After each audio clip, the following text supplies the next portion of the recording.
आदाब नाजरीन, गुलिस्तान न्यूज देख रहे हैं आप। मैं हूं आपके साथ अतिया मुजिब। शुरुआत करेंगे इस खबरनामे की। सबसे पहले नजर डालेंगे कुछ अहम सुर्खियों पर।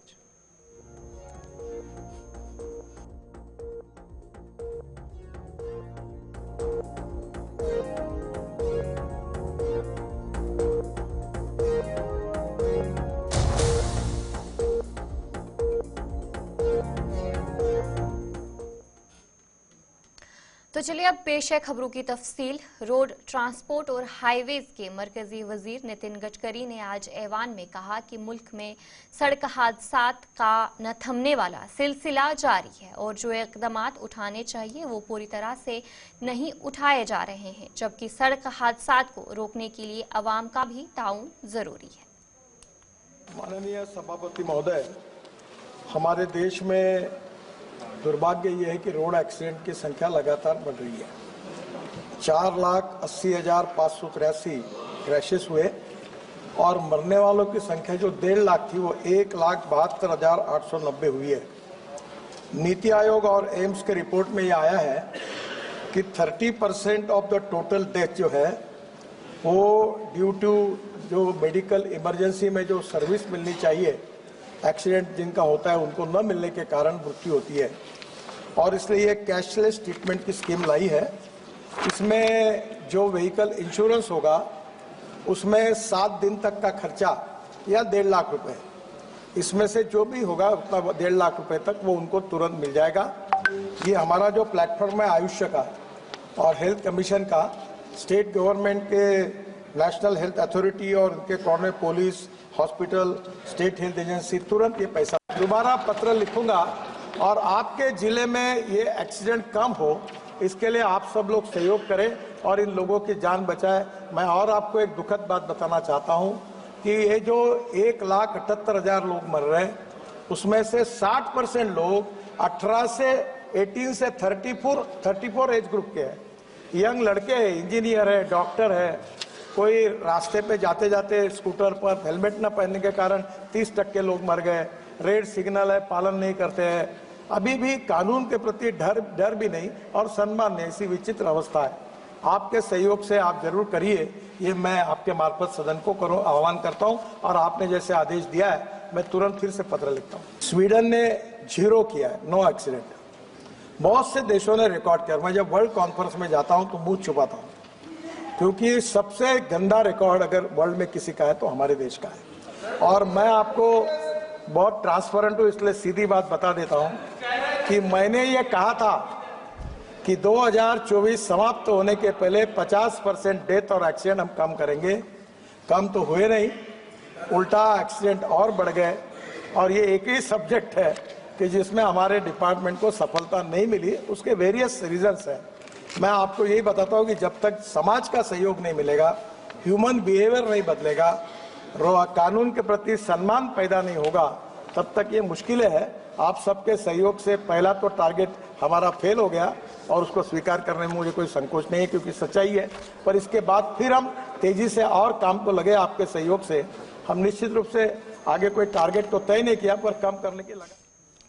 मरकजी वजीर नितिन गडकरी ने मजीद कहा कि वादी कश्मीर में सफर को आसान बनाने के लिए टनलों का जाल बिछाया गया। उन्होंने कहा कि एशिया की सबसे बड़ी जोजिला टनल, जिसकी लंबाई तकरीबन 11.6 किलोमीटर है और तकरीबन 75% काम मुकम्मल हो चुका है, जबकि जडमोर टनल को भी बहुत जल्द आवाम के लिए वक्फ किया जाएगा। आपको याद होगा कि हम कश्मीर से कन्याकुमारी ये बात करते थे केवल भाषण में, पर पहली बार हुआ है कि हिमाचल प्रदेश में हम लोग मनाली से रोहतांग पास जाने के लिए 3.5 घंटे लगते थे। अध्यक्ष महाराज, मैंने आपको भी रिक्वेस्ट की थी, तो अब हम लोग केवल 8 मिनट में निकलते हैं वहाँ से नीचे। बाद में हिमालय के बीच में से हम लद्दाख लेह तक आते 18 टनल बना रहे, रोड का काम शुरू हुआ है। वहाँ से हम आते आशिया की सबसे बड़ी जोजिला टनल, जिसके लिए मैंने आपको रिक्वेस्ट की थी कि आप पार्लियामेंट कमेटी के साथ आइए। वो वर्ल्ड की, अपने आशिया की सबसे बड़ी 11.6 किलोमीटर है।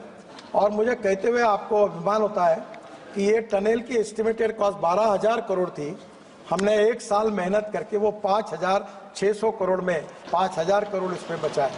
वो टनल का 75% काम पूरा हुआ। फिर आती है जहां अभी आतंकवादियों ने हमला किया था हमारे कैंप पर, वो पूरी हो गई है। आज प्रधानमंत्री जी की डेट उसके लिए हम लेकर उद्घाटन करने वाले हैं। फिर हम श्रीनगर आते हैं, श्रीनगर से जम्मू के बीच में 18 टनल बन गई है और दिल्ली कटरा एक्सप्रेस हाईवे से वाया अमृतसर हम दिल्ली आते हैं और दिल्ली जुड़ने के बाद आपके मतदार क्षेत्र से आगे ये मुंबई दिल्ली हाईवे जो है।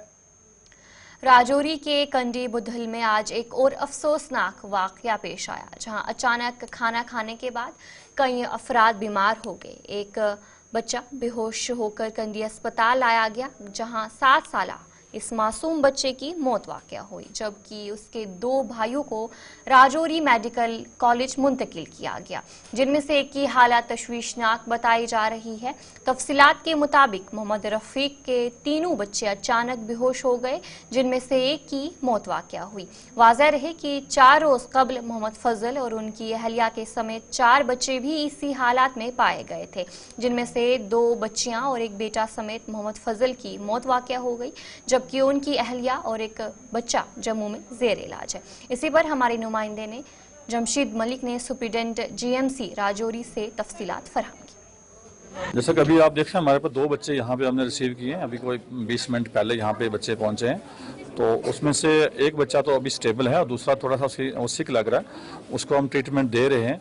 जो हमें हिस्ट्री के हिसाब से तो बच्चे फीवर करके और वॉमिटिंग करके आए हैं और थोड़ा सा एक बच्चा जो है वो सिक है, उसका हम ट्रीटमेंट कर रहे हैं और टेस्ट भी पूरे जो इन्वेस्टिगेशन यहाँ पे कर रहे हैं, हमारे डॉक्टर्स लगे हुए हैं, वो देख रहे हैं इसको कि इसमें क्या कारण है, वो कारण तो जांच की जाएगी। डॉक्टर साहब, 4 दिन पहले जो मामला सामने आया था उसमें भी आपके पास लोग पहुंचे थे इसी तरह बेहोश पाए, उनकी हिस्ट्री और इनकी हिस्ट्री में कुछ आपस में मिला? हाँ, इसमें अंतर लगता है, क्योंकि वो जो थोड़ा सा उसमें आपने देखा था कि उसमें कुछ फूड जो कंज्यूम किया था उसका इस केस में वैसा नहीं है। इसमें हिस्ट्री ऑफ फीवर दे रहे हैं फिलहाल प्रीलिमिनरी, और वॉमिटिंग की हिस्ट्री दे रहे हैं, और लोकल यहाँ डॉक्टरों को चेक करवाया था किसी एक जगह, और उसके बाद बच्चे ज़्यादा सिक हो गए, फिर यहाँ पे शिफ्ट किया गया। डॉक्टर साहब, एक चीज़ आखिर में ज़रूर जानना चाहूँगा, क्या आपकी तरफ से कोई इस तरह की टीम तश्कील दी जाएगी जो इस इलाके में पहुँचे? क्योंकि लगातार इस तरह का, अगर कहीं रात को एक मामला और भी आया है रिहान इलाके से, वो भी फूड पॉइजनिंग का था, इसकी कोई हिस्ट्री चेक की जाएगी कि क्या कारण है इस मामले इस तरह के केस? इसमें डेफिनेटली जो मेडिकल टीम्स हैं वो सीएमओ ऑफिस से वो भी जाएंगी, हमारे वहाँ के ब्लॉक मेडिकल ऑफिसर वो भी वहाँ पे काम कर रहे हैं, एपिडेमोलॉजिस्ट भी वहाँ जाएंगे, और दूसरी जो भी टीमें बनती होंगी, हमारा जो डिपार्टमेंट यहाँ पीएसएम का डिपार्टमेंट है उससे भी लोग डिप्लाई वहाँ पे किए जाएंगे, जाके इसको देखेंगे। आखिर में जानना चाहूँगा कि जो बच्चा अंदर है इसकी हालत कैसी है, कि आगे शिफ्ट करने की जरूरत है? अभी तो प्रीलिमिनरी बच्चा सिक है, इसको हम ट्रीटमेंट कर रहे हैं और हमारे डॉक्टर जो हैं वो अपने काम में लगे हुए हैं, उसके हिसाब से देखते हैं, इसको दोबारा असेस करके हम देख लेंगे, जैसा भी बनता होगा उसके हिसाब से हम डिसीजन लेंगे। ये तो हमारे साथ superintendent medical college Rajouri doctor Shamim साहब, जिनकी तरफ में आपने सुना होगा कि दोनों की हिस्ट्रियां जरूर डिफरेंट है, मगर इलाका एक ही। और बड़ा सवाल यह है कि इसी इलाके में इसी तरह के मामले क्यों सामने आ रहे हैं, जहां इस वक्त तक पिछले 5 दिनों के अंदर 4 बच्चों ने अपनी जानें गंवाई हैं और एक शख्स ने अपनी जान गंवाई है। 2 बच्चे यहाँ जेर इलाज हैं, 2 बच्चे ऑलरेडी मेडिकल कॉलेज जम्मू में जेर इलाज हैं, मगर जरूर ये जांच का विषय रहेगा कि क्या कारण है इस इलाके से इस तरह के केस निकलकर सामने आ रहे हैं। राहुल सुदन के साथ जमशेद मलिक, गुलिस्तान न्यूज, राजौरी। पुलवामा के ऊपरी इलाके जैसे संगरोनी, अभामा और अचशोजा में गुज़िश्ता रात मौसम की पहली बर्फबारी हुई, जिससे मकामी अफराद में खुशी की लहर दौड़ गई। इन इलाकों में 5 से 6 इंच बर्फबारी रिकॉर्ड की गई, जिससे तवील खुश्क मौसम का इख्तिताम हुआ। मकामी अफराद के मुताबिक बर्फबारी ने बागबानों के लिए राहत का सामान फराहम किया है, क्योंकि खुश्क मौसम की वजह से हॉर्टिकल्चर के शोबे पर मनफी असरात पड़ रहा था। जिला इंतजामिया पुलवामा ने इन इलाकों में किसी भी किस्म की हंगामी सूरत हाल से निपटने के लिए कंट्रोल रूम्स कायम किए हैं। पदमन वर्यन मज गो खुशक सली वारिया, युस ते खुशक सली वारिया, जत न बारिश, बागात ते गई खुशक, मेव ते द्राय नी कहें, तो वारिया टाइम पे यम आंच 2-4 अम बने वारिया सहूलियत, अम बनो वारिया राहत, कुलन ते चल अम खुशक सली, तो हवास मज गई अम फर्क। पदमन वर्यन मज 10-4-5 वर्यन मज पे इत पे शीन, ब्रंगल आयाम मज पे शीन वारिया, 2 फुट 3 फुट पे वारिया हिसाब रोजान असल तम सी, मगर यम गई वारिया रकावट अम खुशी सैलिस सी, हवास मज ते आई तब्दीली। वह पे आज आंच 2-3 पे बरकत, अमि गई वारिया राहत मिले अमि सर खुशक सली गई अमि सर खत्म। देर के 11 साढ़े 11 बजे के आसपास बर्फबारी शुरू हुई है यहाँ पे संगरवानी अपर, जो ऑलमोस्ट सारे कश्मीर के साथ साथ पुलवामा के अपर रीच में भी, इससे के बहुत ज्यादा लोगों को राहत मिली। आप देख रहे थे कुछ दिनों पहले यहाँ पे फ्लू भी था, लोग बहुत ज्यादा बीमार भी थे, बाग मालिकान को भी बहुत ज्यादा तशवीश हुई थी क्योंकि खुशक साली ने, तो इस साल पहले वैसे भी बारिशें बहुत कम हुई थी। तो आप बिल्कुल ही जो हमारे रिवर्स हैं पानी नहीं था और पानी माइनस टेम्परेचर जा रहा था, जिससे कि लोगों को बहुत ज्यादा मुश्किल होती थी। अब आज आप देख रहे हैं कि लोगों में खुशी और मसरत का ये इम्कान है कि आज काफी टाइम के बाद हमें सीजन की फर्स्ट बर्फ। इधर शोपियां में भी मौसम की पहली बर्फबारी हुई, जिससे मकामी अफराद और सयाहों में खुशी की लहर दौड़ गई। जिला के मुख्तलिफ इलाकों में बर्फबारी रिकॉर्ड की गई, जहां मैदानी इलाकों में हल्की सी दरमियाना मिकदार में बर्फबारी हुई, जबकि ऊपरी इलाकों में ज्यादा बर्फबारी रिकॉर्ड की गई। अगरचा सड़कों और रास्तों पर भी बर्फ जमा हो गई थी, लेकिन इंतजामिया ने बर्फ हटाने की कार्रवाई शुरू कर दी। देखिए, ये पहले ही पता होता है कि विंटर आने वाला है और विंटर में आपको रोड क्लियर होने चाहिए। जो सड़कों पे फिर बर्फ़ गिरती है तो उसको हटाना, वो मशीनरी तैयार है। जो ट्रांसफार्मर डैमेजेस का मसला होता है उसके लिए तैयार है बफर स्टॉक में। और हमने यहाँ जो एग्जीक्यूटिव इंजीनियर है पीडीडी का, उसको वाज़ेह हिदायत है कि 24 घंटे के अंदर अंदर जो डैमेज ट्रांसफार्मर है उनको आपको ठीक करके देना है, और हो भी रहे हैं। तो इंशाल्लाह हम उम्मीद करते हैं कि जितने भी ये तैयारियां हैं, हम पूरी तरह से तैयार है विंटर के लिए। ऐसी कोई बात नहीं कि हम पूरी कोशिश करेंगे कि लोगों को किसी किस्म का मुश्किल ना हो। इस वक्त हम मौजूद है तवारी की मगर रोड पे। मगर रोड की अगर बात की जाए, कल शाम से ही यहाँ पे वक्फे से बर्फबारी का सिलसिला वो जारी है। बिल्कुल, मैं आपको बता दूं, कल शाम 5 बजे से ही हीरपोरा के अंदर बर्फबारी स्टार्ट हुई, और अगर मैं बात करूं इस वक्त जो है तकरीबन 4 इंच जो है बर्फ़ वो रिकॉर्ड की गई। अगर पीर की गली की बात करें या दबजन की बात करें, तकरीबन 6 इंच जो है बर्फ़ वो रिकॉर्ड की गई। और मैं आपको बता दूं, इस रोड को फिर से एक बार जो है बंद करना पड़ा। अभी तरीके से यहाँ रुक रुक के बर्फबारी हो रही, मुझे लगता है कि अभी जो है रोड ये है बंद ही रहेगा। गुलिस्तान के लिए मैं शाहरशाद, शोपियां।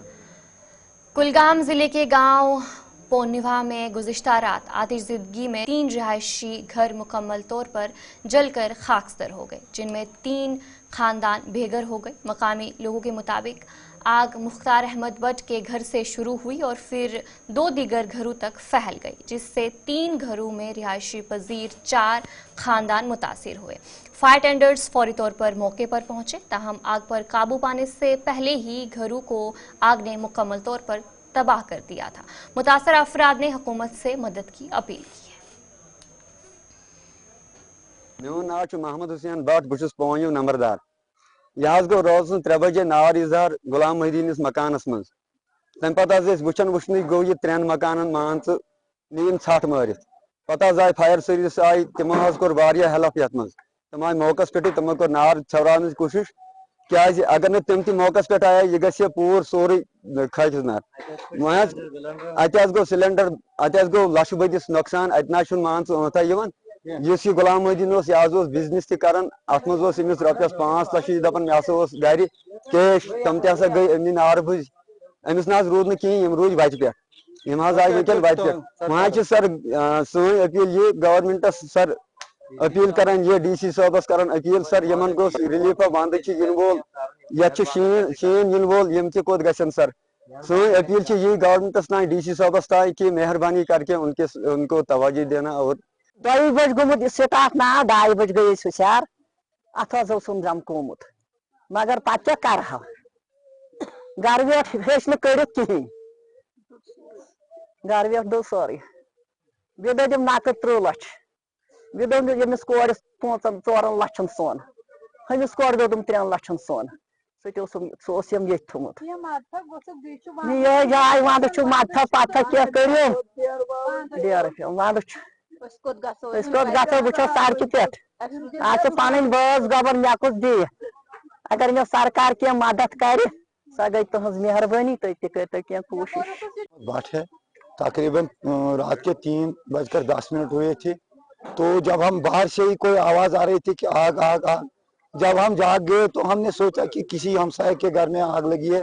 तो जो ही हम बाहर निकले, मेरी मिसेज सोई हुई थी, बच्चे कहीं पर थे, कुछ कहीं पर था, पापा ऊपर सोया हुआ था।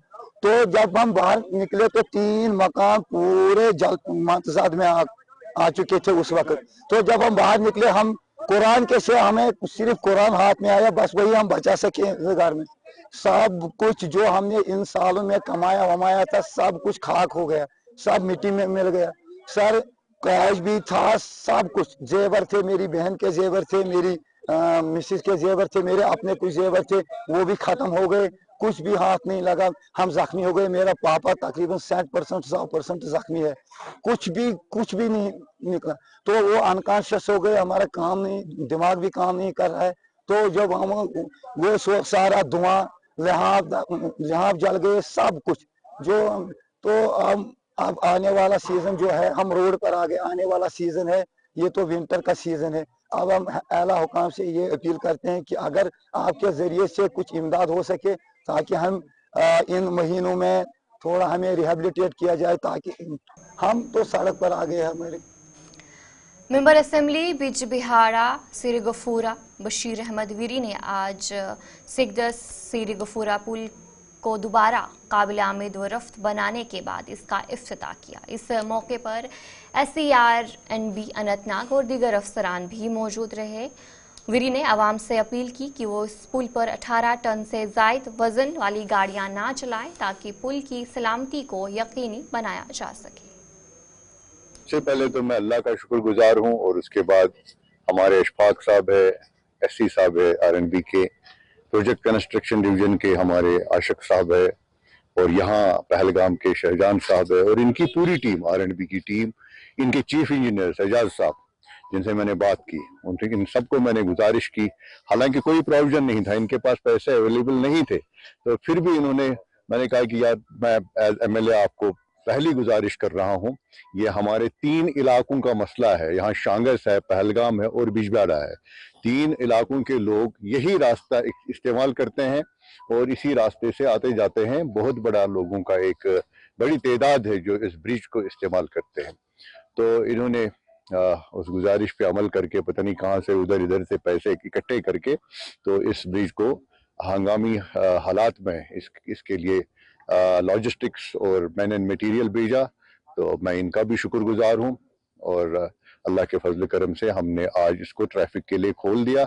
लेकिन साथ ही ये गुजारिश है कि 18 टन के ऊपर जो डंपर्स है या गाड़ियां हैं, उनके लिए गुजारिश है कि वो इस ब्रिज को इस्तेमाल ना करें जब तक कि जो साथ में एक नया ब्रिज बन रहा है वो जब तक तैयार हो जाए। अगर वो अभी तो उस ब्रिज को बनने में करीब 1 साल से ज्यादा वक्फा लगेगा। अगर ये इस ब्रिज को इस्तेमाल करेंगे 18 टन से ऊपर वाले जो डंपर्स है। बीजेपी ने अनंतनाग में एक अहम तकरीब का इनेकाद किया, जिसमें साबिक रुकन पार्लियामेंट और बीजेपी के कौमी नायब सदर रेखा वर्मा और जम्मू कश्मीर में बीजेपी के मेंबरशिप इंचार्ज मनीष खजूरिया ने जनूबी कश्मीर में जारी मेंबरशिप मुहिम का जायजा लिया। इस मौके पर जनूबी कश्मीर के अहम रहनुमा जिला सदर एडवोकेट वजाहत, तर्जुमान अल्ताफ ठाकुर और दीगर रहनुमा भी मौजूद रहे। देखिए, चुनाव में हमें अच्छी सफलता मिली है, जनता जनार्दन का बड़ा सहयोग मिला है, और जहां पे हम चुनाव नहीं जीत पाए हैं वहां पे हम समीक्षा कर रहे हैं और मजबूती के साथ आगे लड़ेंगे। सदस्यता अभियान पूरे देश में चल रहा है और हमारी पार्टी 6 साल में सदस्यता अभियान को लेती है, और हम अपने परिवार को बढ़ाते हैं, लोगों को सदस्य अपनी पार्टी का बनाते हैं और अपने परिवार से जोड़ते हैं, अपनी पार्टी की विचारधारा से जोड़ते हैं। हमारे संगठन को मजबूत करने के लिए सदस्यता अभियान करते हैं। हमारा जो संगठन है वो प्रदेश से लेके, जिले से लेके, मंडल से लेके बूथ तक की जो कमेटी है, उस कमेटी के माध्यम से हम सदस्यता अभियान करवाते हैं और आगे इसी सदस्यता अभियान को सक्रिय सदस्यता अभियान से जोड़ते हुए चुनाव, अपना जो पार्टी का होता है उसको चुनाव को कराते हैं और बूथों तक हम अपने संगठन को मजबूत करते हैं इसके माध्यम से। देखिए, मैं उनके बारे में क्या बोलूं, मुझे इतना पता है कि पूरी देश की जनता जनार्दन भारतीय जनता पार्टी के साथ खड़ी है, पूरा सहयोग कर रही है। हमने कई राज्यों में चुनाव जीता है और अच्छी सफलता के साथ जीता है। हमने वहाँ सरकारें बनाई हैं। जिस तरह से नरेंद्र भाई मोदी जी काम कर रहे हैं, पूरे देश की जनता उनका सहयोग कर रही है। पुलिस स्टेशन सुरनकोट में थाना दिवस का इनेकाद किया गया। इस प्रोग्राम में ट्रैफिक मैनेजमेंट सिस्टम, पानी, बिजली और ख़ास तौर पर मंशियात माफिया के खिलाफ मुतअद्दिद अहम मसाइल पर गुफ्तगू की गई। इस प्रोग्राम में बुजुर्ग शहरियों और नौजवानों ने भी शिरकत की। आखिर में मकामी लोगों ने SSP पुंछ और DYSP सुरनकोट का शुक्रिया अदा किया। जो है जब हमारी LG गवर्नमेंट थी उस टाइम से ये थाना दिवस जो है वो मनाया जा रहा है, मगर जब से हमारी नई गवर्नमेंट बनी है तो फॉर द फर्स्ट टाइम यहाँ पर थाना दिवस का आयोजन किया गया है। यहाँ पर लोगों की ग्रीवेंसेस जो है ऑन स्पॉट सुनी जाती हैं और उनका हल निकाला जाता है। तो मैं इस स्टेप का वेलकम करूँगा कि जिस तरीके से नई गवर्नमेंट ने ये थाना दिवस फिर से शुरू करवाए हैं, और उसी के साथ साथ DGP साहब का भी शुक्रिया अदा करता हूँ, SSP पुंछ का भी शुक्रिया अदा करता हूँ, और उन्हें एक बात जरूर सबमिशन दूंगा कि सर आपको भी यहाँ आना है और हमसे रूबरू होना है, ताकि हमारे लोग आपसे रूबरू हो सके और अपनी ग्रीवेंसेस जो हैं वो सुना सकें। तो एक दिन आप यहाँ आए और लोगों से मुखातिब हो। तो उसी के साथ साथ मैं आपको बताता चलूँ कि आज किस तरीके से हर जगह माहौल जो है वो थोड़ा सा अड़पड़ा सा हुआ है। जैसे मिडिल ईस्ट को देख लो या हमारे पड़ोसी देश, वहाँ कितनी किस किस्म की वारदातें हो रही हैं। तो हमने अपनी सोसाइटी से यही कहना है कि गंगा जमुना की जो तहजीब है ये आज हमें मेंटेन करनी है। एक रहेंगे तो सेफ रहेंगे। पुरानियों में और सुरनकोट से, और आज यहाँ पे थाना दिवस रखा है पुलिस स्टेशन सुरनकोट में, और कई अमूर पर यहाँ पर जो है वो बातचीत की गई है। खास तौर पर पब्लिक और पुलिस के दरमियान में जो रिश्ता है, एक ब्रिज है, वो कायम रखा गया है। और मैं DSP सुरनकोट और साथ में मैं SHO सुरनकोट, इन दोनों को बहुत बहुत मुबारकबाद देता हूं कि जिस तरीके से ये थाना इन्होंने चेंज किया है और पूरे अच्छे तरीके के साथ जो है थाना चल रहा है। और मैं खास तौर पर जो नए तैनात SSP पुंछ हैं, मैं उनका भी शुक्रगुजार हूं कि वो आते ही उन्होंने बड़े अच्छे तरीके के साथ ये पब्लिक और पुलिस के दरमियान में जो रिश्ते हैं इनको बढ़ाने की बात की है। मैं एक बार फिर ऐसे प्रोग्राम्स के लिए पुलिस को मुबारकबाद देता हूं और आने वाले वक्त के लिए भी SSP साहब से गुजारिश करूंगा कि ऐसे जो थाना दिवस हैं ये न्याबत। तो चलिए इस उर्दू खबरनामे में इतना ही। अभी के लिए मुझे दीजिए इजाजत और आप बने रहिए गुलिस्तान न्यूज़ के साथ।